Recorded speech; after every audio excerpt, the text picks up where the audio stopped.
दोस्तों नमस्कार। मैं नाथ सुनांजलि कथा कहानी और उपन्यास के इस अंक के साथ पुनः हाजिर हूँ। दोस्तों इस समय हम लोग सुन रहे हैं उपन्यास कितने पाकिस्तान, जिसे लिखा है कमलेश्वर ने।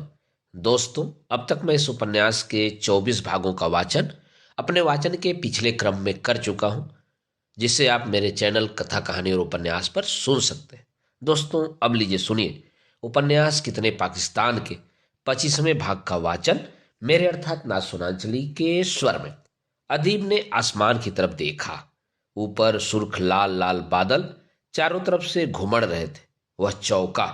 उसने अर्दली से कहा, काले भूरे सिलेटी और सफेद बादल तो देखे थे, उगते या डूबते सूरज के साथ बादलों की किनारी में रुपहला और सुनहला गोटा लगा भी देखा है, लेकिन खून की तरह लाल ऐसे बादल तो कभी देखे नहीं।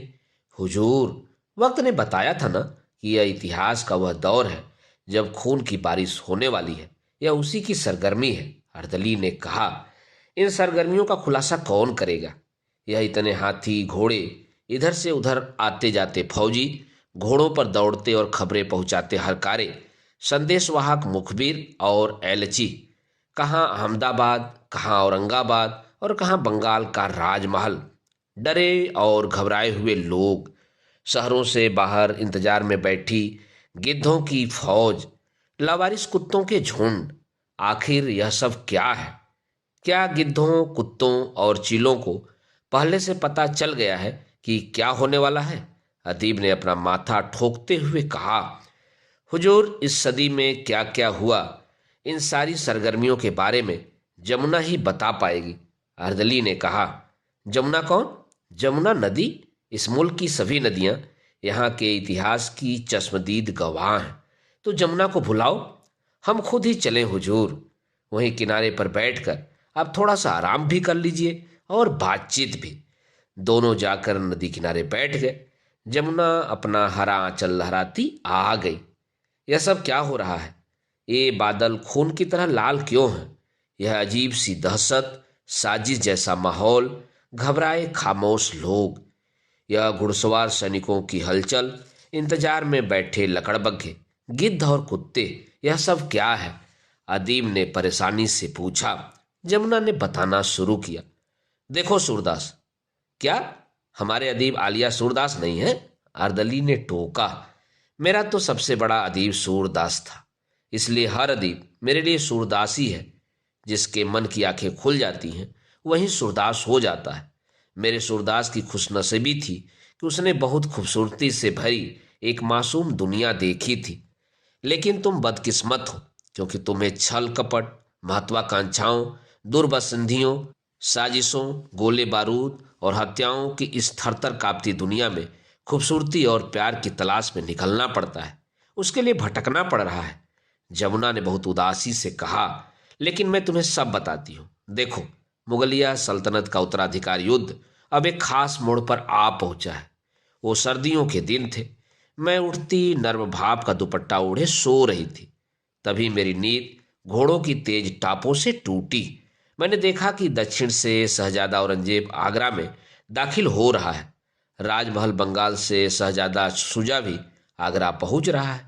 दोनों शहजादे शहंशाह की बिना इजाजत आगरा पहुंचे हैं। यह बात शाहजहां को अच्छी नहीं लगी। वह सोच रहा था कि दोनों आते भी तो जैसी परंपरा है उससे पूछ कर आते।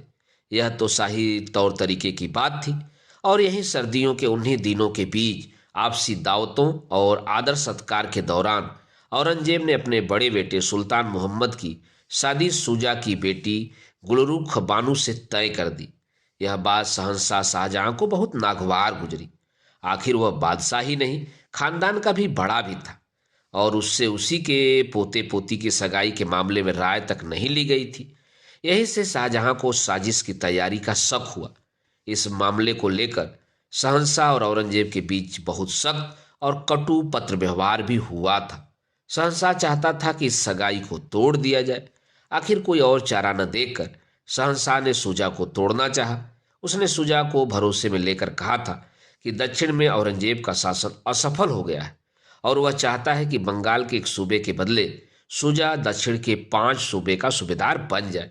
लेकिन तब तक शुजा, औरंगजेब और मुराद बख्श के बीच अगली साजिश का ताना बाना बुना जा चुका था। वह दौर बीत चुका है अदीब। और यह खामोशी सी सनसनी जो इस वक्त छाई हुई है, इतने हरकारे, एलची और संदेशवाहक जो बदहवास से दौड़ते आते हैं और फिर लौट जाते हैं, यह सब क्या हो रहा है? अदीब ने पूछा।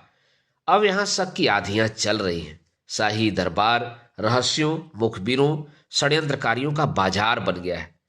यह लगातार इधर से उधर दौड़ते घुड़सवार हरकारे दरबार की एक एक खबर तीनों विद्रोही शहजादों तक पहुंचाने का काम कर रहे हैं। औरंगजेब ने खबरचियों का जाल बिछा रखा है। भीतर से आला वजीर सादुल्ला और औरंगजेब की बड़ी बहन रोशन आरा उसका साथ दे रहे हैं। सबसे छोटी बहन गौहर आरा बहुत महत्वाकांक्षी है। वह मुराद को भीतर की सारी खबरें देती रहती है। साथ ही साथ तीनों विद्रोही शहजादों के बीच आपसी खतों और योजनाओं की जानकारियों का आदान प्रदान होता रहता है। यह घुड़सवार गुप्तचर इसी काम को अंजाम दे रहे हैं। तीनों विद्रोही शहजादों के बीच शहंशाह और दारा के खिलाफ गुप्त समझौता हो चुका है। लेकिन भीतर की एक और खास बात बताऊं? जमुना ने सवालिया नजरों से देखा। क्या, बताइए ना। यही कि इस साजिश का सरगना है औरंगजेब। वह कम बोलता है, सुनता ज्यादा है और ज्यादातर खामोश रहता है। वह अपने चेहरे पर खुशी नाखुशी को कभी उभरने नहीं देता। हालांकि सुजा, औरंगजेब और मुराद के बीच एक अलिखित संधि है, पर औरंगजेब अच्छी तरह जानता है कि दारा के बाद तख्त का दावेदार सुजा ही होगा। दारा के बाद वह सुजा को अपने भावी शत्रु के रूप में देख रहा है। इसीलिए औरंगजेब ने अलग से मुराद के साथ एक और संधि कर रखी है।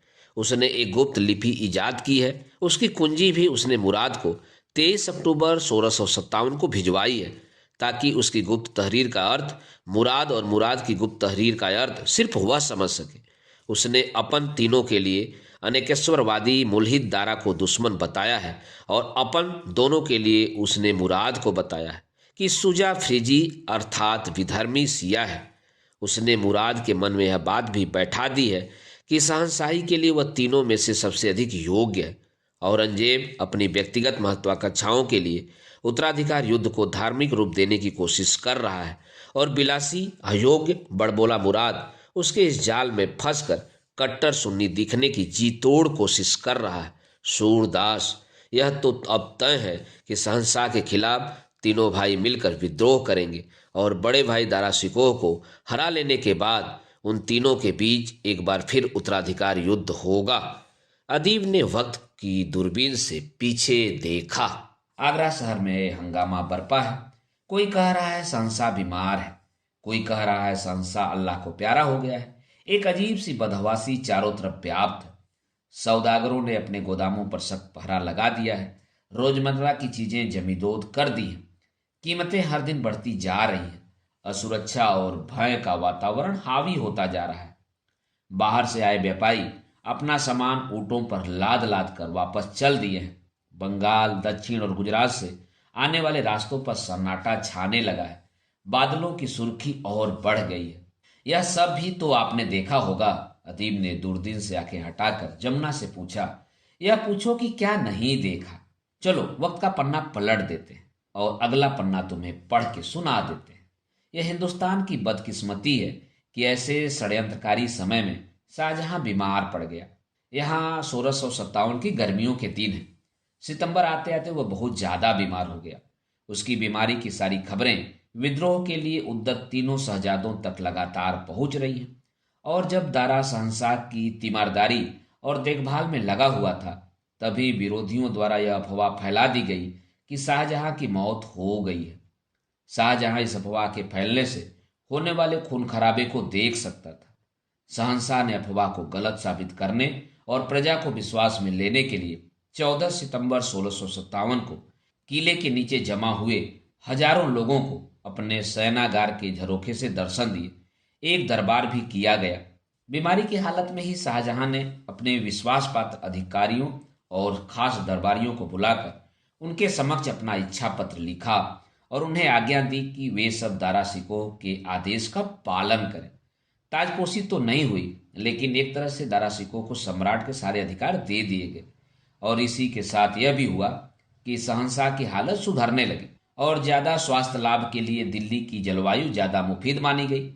18 अक्टूबर 1657 को शहंशाह के शाही काफिले ने दिल्ली के लिए कूच किया। इस खबर से तीनों विद्रोही शहजादों के हौसले कुछ देर के लिए पस्त हो गए, पर औरंगजेब मामूली आदमी तो था नहीं। उसने जोर शोर से यह प्रचारित किया कि शहंशाह अब जीवित नहीं है और जो आदमी शयनागार के झरोखे से प्रजा को दर्शन देता रहा है वह एक बूढ़ा खोजा है जिसे उनके राजसी वस्त्र पहनाकर दर्शन देने का नाटक किया जाता रहा है। औरंगजेब की पक्षधर बहन और किले में मौजूद रोशन आरा ने जब शहंशाह की मौत का खंडन किया तो पैतरा बदल गया और कहा गया कि दारा सिकोह ने बीमार शहंशाह का अपहरण करके उन्हें बंदी बना लिया है और सर्वोच्च सत्ता पर अधिकार कर लिया है। और तब तीनों शहजादों शुजा, औरंगजेब और मुराद ने युद्ध के लिए कमर कस ली। और सिर्फ इतना ही नहीं, इस बात को फैलाकर कि शहंशाह की मौत हो गई है, शुजा ने ताज पहनकर खुद को भारत का सम्राट घोषित कर दिया और साथ ही उसने अपनी बंगाल की प्रांतीय राजधानी राजमहल से निकलकर दारा के अधीन बिहार प्रांत पर हमला कर दिया। शाहजहां तो जीवित था, उसे यह बर्दाश्त तो नहीं हुआ, पर वह नहीं चाहता था कि गृह युद्ध की आग में उसका अपना बेटा ही नुकसान उठा जाए या मारा जाए। तब इसके बाद का इतिहास तो अब गंगा, चंबल, नर्मदा, सतलुज, ब्यास और सिंध नदियां ही बता सकती हैं, या फिर वे पात्र जो इस गृह युद्ध में शामिल रहे हैं। जमुना ने कहा और अपना हरा आंचल लहराती हुई सर्द भाप में समा गई। तभी अर्दली ने आवाज लगाई। 17वीं सदी के भारतीय गृह युद्ध के सभी नायक, प्रतिनायक, खलनायक और चश्मदीद गवाह अदीब आलिया की अदालत में हाजिर हूं। और देखते देखते वहां भीड़ लग गई। दारा सिकोह, शुजा, औरंगजेब, मुराद, जोधपुर का राजा जसवंत सिंह, जयपुर का राजा मिर्जा राजा सिंह, दारा के दोनों पुत्र सुलेमान सिकोह और सिपीहर सिकोह, डुमरांव का राजपूत उज्जैनिया, शाहजहांपुर का रुहेला सरदार दिलेर खां, हिसार का दाऊद खां, विश्वासघाती खलील उल्ला खां, बारहा के सैयद सरदार वेतनभोगी ईरानी और तुरानी फौजों के सिपह सालार, दारा का इतालवी तोपची मनुची, फ्रांस का वैद्य बर्ने और सैकड़ों लोगों के अलावा गंगा, नर्मदा, चंबल, सतलुज, ब्यास और सिंधु नदियां तो मौजूद ही थी। सबसे पहले गंगा ने अपना बयान शुरू किया। अर्दली बयान नोट करने लगा। मैं साक्षी हूं, गंगा ने कहा। शुजा इस उत्तराधिकार युद्ध के लिए पहले से ही तैयार था। सम्राट की मृत्यु की झूठी खबर को बहाना बनाकर शुजा ने अपने प्रांत से निकलकर बिहार प्रांत पर आक्रमण किया। मेरी छाती पर उसकी युद्ध नौकाएं दौड़ने लगी और शुजा की फौजें सारे प्रांत को रौदती कुचलती आगरा तक पहुंच सकने के लिए अकुलाने लगी। उसे मालूम था कि गुजरात से मुराद और दक्षिण से औरंगजेब की फौजें नर्मदा नदी की ओर कूच कर चुकी है। शहंशाह ने एक सख्त फरमान भेजकर शुजा को भयभीत करना चाहा, पर उसका कोई असर नहीं हुआ, बल्कि उसने दारा से उसके प्रांत बिहार के मुंगेर किले की मांग की। आखिर किसी तरह दारा ने शहंशाह को मना लिया कि शुजा की बढ़ती फौजों को रोकने और पराजित करने के लिए फौरन सेना भेजी जाए। शाहजहां ने यह प्रस्ताव बड़े भारी मन से मंजूर किया, क्योंकि इस गृह युद्ध में वह मुगलिया राजवंश की तबाही देख रहा था। आखिर दारा के बड़े पुत्र सुलेमान सिकोह के नेतृत्व में शाही फौज ने बनारस की ओर कूच किया। सुलेमान सिकोह तब सिर्फ 22 वर्ष का था, लेकिन था बहुत दिलेर। उसके साथ ही राजपूत फौज को रवाना किया गया, जिसके फौजदार थे जयपुर के मिर्जा राजा जय सिंह। उन्हें सुलेमान सिकोह का सलाहकार भी बनाया गया। आखिर शाही फौजें बनारस में मेरे तट पर आ लगी। मिर्जा राजा जय सिंह और उनकी फौज को बनारस तक आने में क्यों देर लग रही थी, उसका कारण तो बाद में पता चला। असल में जयपुर घराने का मिर्जा राजा जय सिंह औरंगजेब का अघोषित समर्थक था और वह नहीं चाहता था कि औरंगजेब की योजना में शामिल शुजा को कोई नुकसान पहुंचाया जाए। तेजस्वी सुलेमान सिकोह 3 दिन बनारस में मेरे तट पर ठहरा। उसके बाद नावों का पुल बनाकर उसकी फौज ने मुझे पार किया। शुजा भी बनारस तक जल्दी से जल्दी पहुंचना चाहता था, क्योंकि शाही सेना को बनारस में मेरे उस पार अनिश्चित काल के लिए रोका जा सकता था। और शुजा चाहता था कि मेरे दक्षिणी तट से चुनार और पटना से होता हुआ जो राजमार्ग राजमहल तक जाता था वह उसके लिए निर्विघ्न खुला रहे। सुलेमान सिकोह ने अपना पड़ाव बहादुरगढ़ में डाला। शुजा भी अपनी फौजों का बेड़ा लेकर बढ़ता आ रहा था, पर उसे रुकना पड़ा। आखिर उसने अपनी फौजों का पड़ाव मेरी धारा के पीछे एक ऐसे दुर्गम स्थान में डाला जो छोटी छोटी पहाड़ियों, जंगलों और नालों से भरा हुआ था। उसके पीछे ही मेरी जलधारा बह रही थी, जिस पर सुजा के युद्धपोतों का अधिकार था। इसलिए जलमार्ग से रसद और गोला बारूद पहुंचने में कोई कठिनाई नहीं थी। दोनों फौजी के पड़ाव पड़े रहे। यहीं पर रुहेला सरदार दिलेर खां और डुमराव का राजपूत सरदार उज्जानिया भी अपनी अपनी फौजों के साथ सुलेमान सिकोह के साथ हो गए। मिर्जा राजा जयसिंह अब तक पहुंच गया था, पर सैनिक सलाहकार होने के नाते वह आक्रमण को रोके हुए था। आखिर सुलेमान सिकोह को आक्रमण की आज्ञा मिली।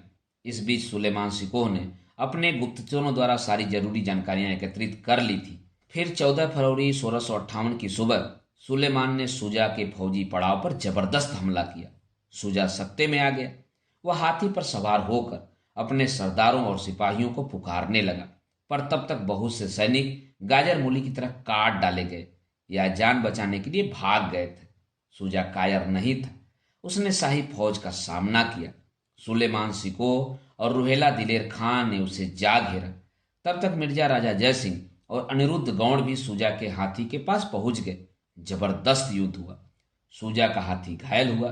तभी उसका निपुण महावत घायल हाथी के साथ सुजा को लेकर मेरे तट पर लगे बेड़ों तक पहुंच गया। सुजा तात्कालिक मौत और कैद से बच गया। वह अपने चीखते कराते घायल सैनिकों को वही छोड़कर पटना के रास्ते राजमहल को भागा। अब शेष कार्य तो बद और लूट का था। सुजा तो अपनी लाचार फौज को सुलेमान की तलवार और मेरी धार के बीच छोड़कर भाग लिया था। मेरी छाती तैरती लाशों का कब्रिस्तान बन गई थी। मेरे पानी का रंग बदल गया था। सुलेमान को निर्णायक विजय हासिल हुई थी और 2 करोड़ रुपए से ज्यादा की दौलत और युद्ध सामग्री उसके हाथ आई थी। उधर सुजा उल्टे पैर भागता भागता 5 दिनों में पटना पहुंच गया था, पर उसका पीछा करके गिरफ्तार करने का अंजाम देने वाले मिर्जा राजा जयसिंह को पटना पहुंचने में 20 दिन लग गए। सुजा को गिरफ्तार करने के लिए सुलेमान खुद इसलिए नहीं बढ़ा था क्योंकि वह उस प्रदेश के भूगोल से परिचित नहीं था, जबकि मिर्जा राजा जयसिंह को उस इलाके के चप्पे चप्पे का पता था। पटना से भागकर सुजा मुंगेर पहुंचा था। वहां से 15 मील दूर सूरजगढ़ में सुजा मार्च महीने के अंत तक डटा रहा। आखिर सूरजगढ़ को भी शाही सेनाओं ने जीता, पर सुजा यहां से भी बचकर निकल भागा। वह अब मेरी धार और खड़गपुर की पहाड़ियों के बीच घिर गया था। लेकिन तब भी मिर्जा राजा जयसिंह की फौज उस पराजित और पलायन करते शहजादे को गिरफ्तार नहीं कर पाई। जीतने के बाद भी मिर्जा राजा जयसिंह पराजित सुजा के साथ शांति वार्ता में उलझा रहा और उसके एलची मिर्जा जान बेग का राजसी ठाट बाट से सत्कार करता रहा। इसी के साथ एक और भयानक युद्ध की कहानी समांतर चलती है। एक नदी बीच में बोली तो अदीब ने पहचाना वह नर्मदा थी। अदीब और अर्दली एक साथ बोले। हुआ यह कि पूरब में सुजा के विद्रोह और आक्रमण की खबर औरंगजेब और मुराद को मिल गई थी। वो दोनों दक्षिण और दक्षिण पश्चिम से आगरा की ओर बढ़ने लगे। गुप्तचरों ने यह सूचना दरबार को दी। शहंशाह को अब इस बात में कोई संदेह नहीं रह गया था कि तीनों शहजादे मिलकर साम्राज्य की सत्ता और शक्ति से टकराने के लिए कटिबद्ध है। तत्काल जोधपुर के राणा जसवंत सिंह और कासिम खां को आज्ञा दी गई कि वे तेजी से आगे बढ़कर मेरे तट पर पड़ाव डाल दें और औरंगजेब की सेनाओं को मुराद की सेनाओं के साथ सम्मिलित न होने दें। लेकिन राणा जसवंत सिंह और कासिम खां देखते रह गए। औरंगजेब ने अपनी चतुराई और रणकौशल का परिचय देते हुए अपनी सेनाओं को मुरीद की सेनाओं तक पहुंचा दिया। वहीं सिप्रा नदी पर बसे उज्जैन नगर से 14 मील दूर धर्मट के मैदान में तब भीषण युद्ध हुआ। यह 15 अप्रैल 1658 की बात है। कासिम खां की सेना के मुसलमान सिपाहियों ने विश्वासघात किया। धर्मट की इस कांटे की लड़ाई में शाही सेनाओं की भयानक पराजय हुई। औरंगजेब और मुराद को फतह मिली।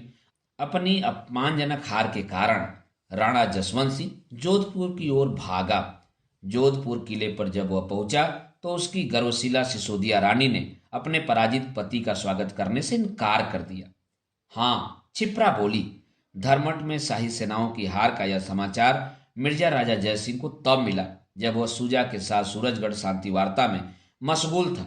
वह बहुत प्रसन्न हुआ। उसकी प्रसन्नता के 2 कारण थे। एक तो यह कि औरंगजेब विजयी हुआ था, दूसरा यह कि शाही दरबार में बराबरी का दावा करने वाला उसका दुश्मन जसवंत सिंह धर्मट युद्ध में परास्त हुआ था और उसके सरपरस्त दारा सिकोह को मुंह तोड़ जवाब मिल गया था। उस शाम इस खुशी में मिर्जा राजा जयसिंह ने गंगा के तट पर जश्न मनाया और 7 मई 1658 को उसने सुजा के साथ शांति संधि पर हस्ताक्षर भी कर दिए थे। अदीबे आलिया, अगर धर्मट के युद्ध में शाही सेनाएं परास्त न होती तो भारत का इतिहास दूसरा ही होता। उसके बाद भी इतिहास की धारा बदल सकती थी। जसवंत सिंह की हार और मिर्जा राजा जय सिंह के विश्वासघात के बावजूद अभी भी बहुत उम्मीदें बाकी थी। यह चंबल नदी थी जो अपना बयान दे रही थी। मुझे मालूम है, चंबल बोली, जब सामूगढ़ की लड़ाई के काले बादल मंडरा रहे थे तब शाहजहां ने मिर्जा राजा जय सिंह को हुक्म दिया था कि वह बिहार से जल्दी वापस आए और औरंगजेब तथा मुराद की बढ़ती फौजों के खिलाफ दारा सिकोह का साथ दे। मेरे तट पर सामूगढ़ का यह युद्ध 29 मई 1658 को हुआ था और कितनी त्रासद तथा उलझी हुई थी यह स्थिति कि सुलेमान सिकोह को मिर्जा राजा जय सिंह की साजिशों का पता चल चुका था। इसलिए आगरा लौटते समय वह अपनी फौज को जय सिंह के फौज के पीछे रखना चाहता था। उसे यह खतरा था कि यदि जय सिंह की फौज उसके पीछे रही तो वह विश्वासघाती कभी भी पीछे से हमला करके उसे धूल चटा सकता था। अदीबे आलिया, गंगा नदी बीच में अपना बयान दे रही थी।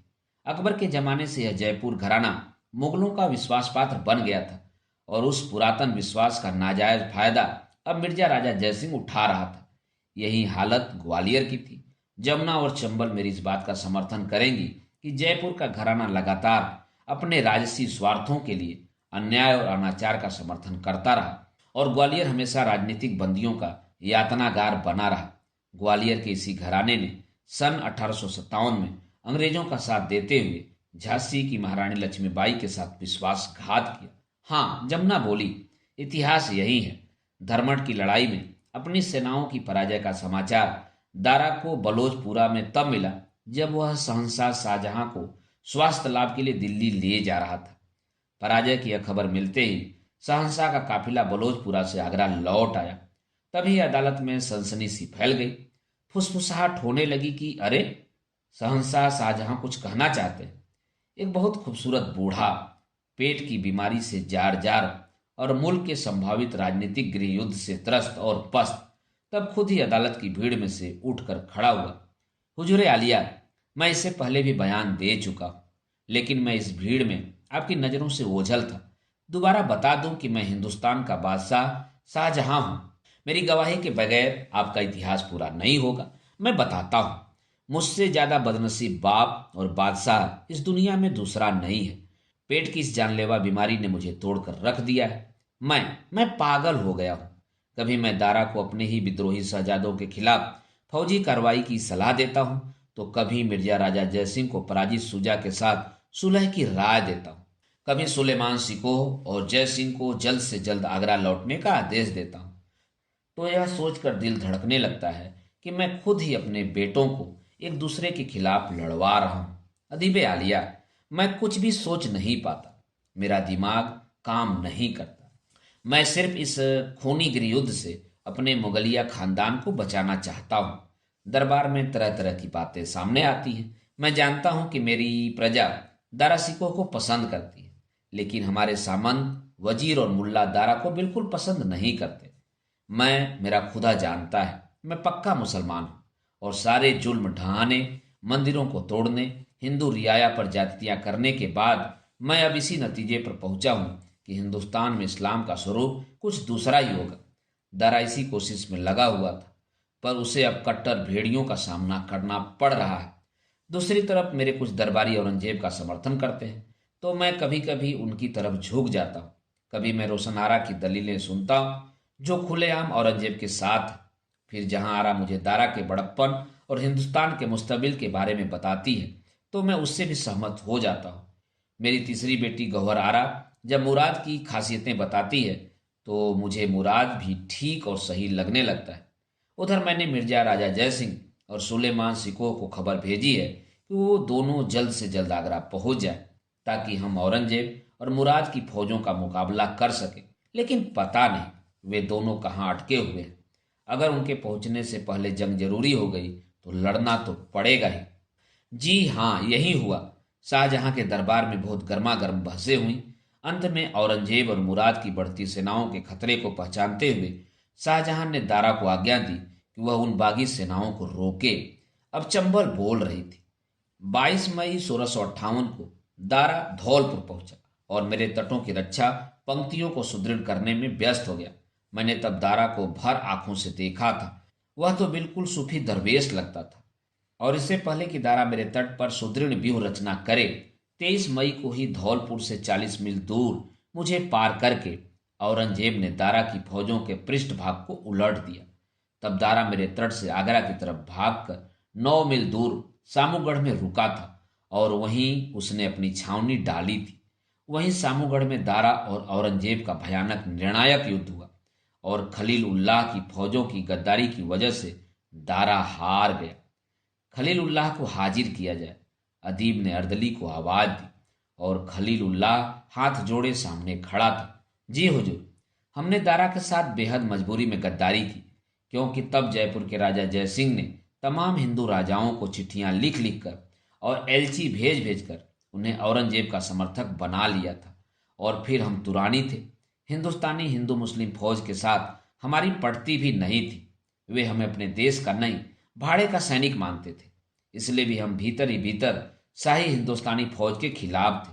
अदीब आलिया, हमने दारा के साथ जानबूझकर गद्दारी नहीं की थी, लेकिन जब सामूगढ़ में औरंगजेब की फौजें हम पर टूट पड़ी तो हमने हारते हुए दारा के बजाय जीतते हुए सुन्नी मुसलमान औरंगजेब का साथ देना बेहतर समझा। हम तो भाड़े के सिपाही हैं, जीने के लिए पैसा कमाते हैं, मरने के लिए नहीं। हम लड़ते ईमानदारी से हैं, पर हारने लगें तो हमारी जिंदगी जीतने वाले के हाथ होती है। और फिर दारा सिकों की फौज में ईरानियों, तुरानियों, राजपूतों, बारहा के सैयदों और यहीं पैदा हुए जमीनी मुसलमानों को लेकर भी नाचाकियां, गलत फहमियां और अपनी अपनी हसदे थी।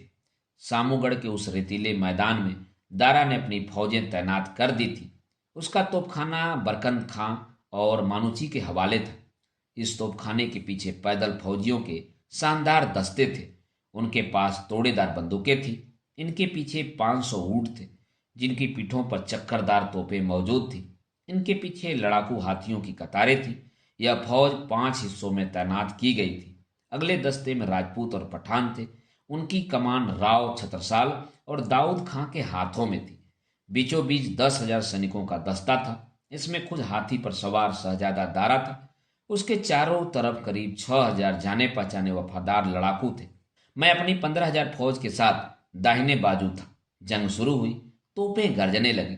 औरंगजेब की तरफ से काफी देर तक गोलाबारी हुई, फिर खामोशी छा गई। तो लगा कि बरकंदाज खां और मनुची ने औरंगजेब का तोपखाना बेकार कर दिया है। बस यहीं पर गलती हुई। हमें हमले का हुक्म मिला। घमासान जंग हुई। औरंगजेब के अगले दस्तों की फौजों को काट डाला गया। तब दारा ने खुद आगे बढ़कर औरंगजेब के सामने वाले दस्ते पर हमला किया। दुश्मन तितर बितर हुआ तो नगाड़चियों ने दारा की जीत के नगाड़े बजा दिए। यह दूसरी बड़ी गलती हुई। फिर तो हम पर औरंगजेब का कहर बरपा हो गया।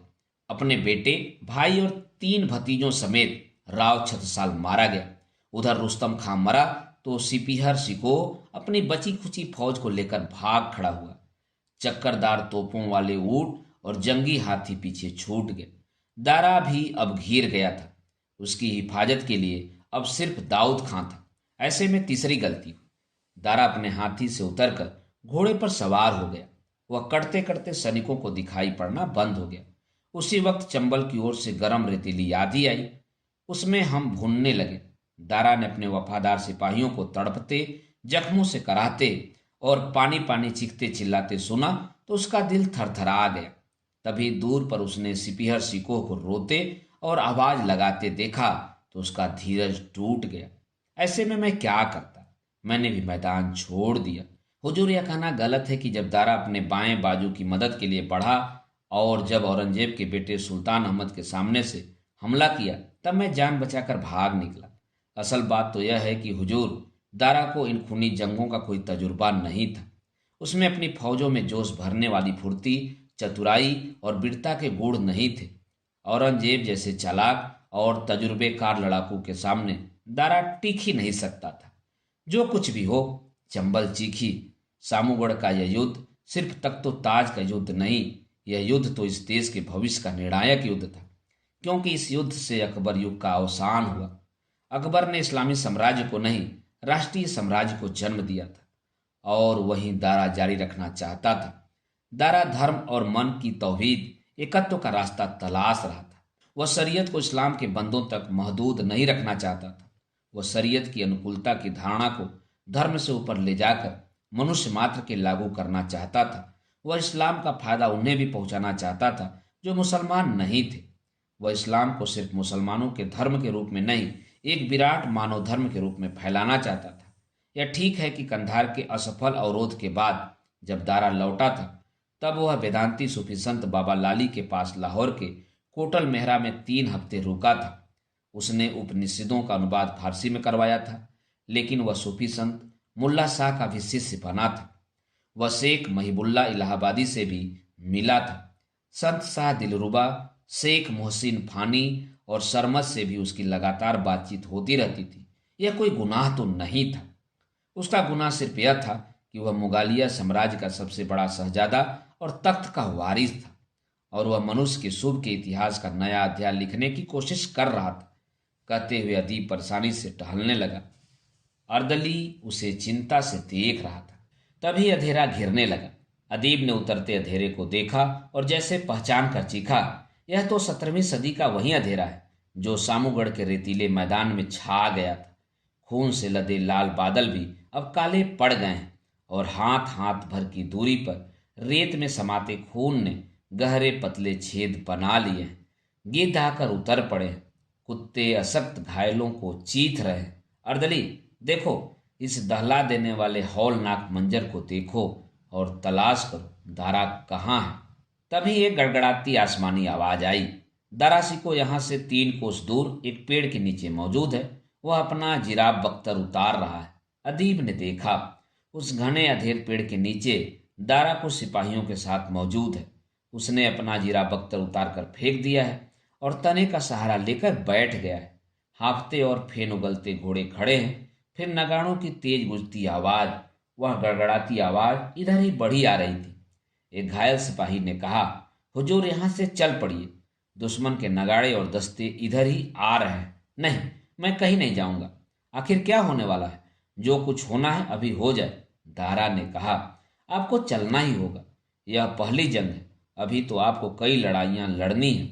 इसी लड़ाई का रुख बदल जाता अगर मिर्जा राजा जयसिंह बिहार से हमारी शाही फौज लेकर वक्त से पहुंच जाता।